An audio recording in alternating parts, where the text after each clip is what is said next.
ni oyonta Basílica de Guadalupe, no jutuk shata, oya jutuk krisha, ¿no? Entonces ya caminé un rato, ya di la vuelta, y ya no ya ni hoy shatal, te shanbal, no poco jutuk tash, te shanabel, pero no está, la krisha no está, la big itamu.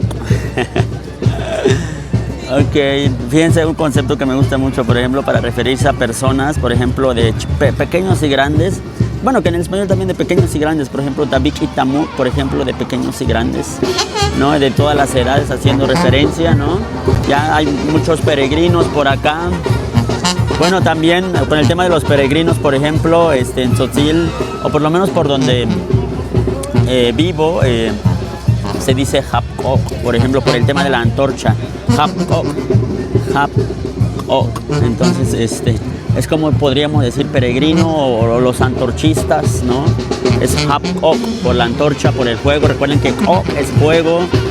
Hap viene del verbo hapel, que es tener algo así alzado, ¿no? Levantado.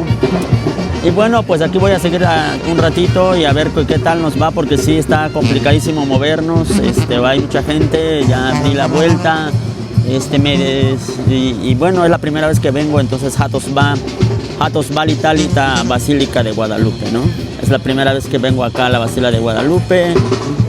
Ya las veces que había venido nunca me había dado el tiempo de venir hasta acá, porque digan, está lejísimos, pero creo que valió mucho la pena, ¿vale? Te copan batik y saludos.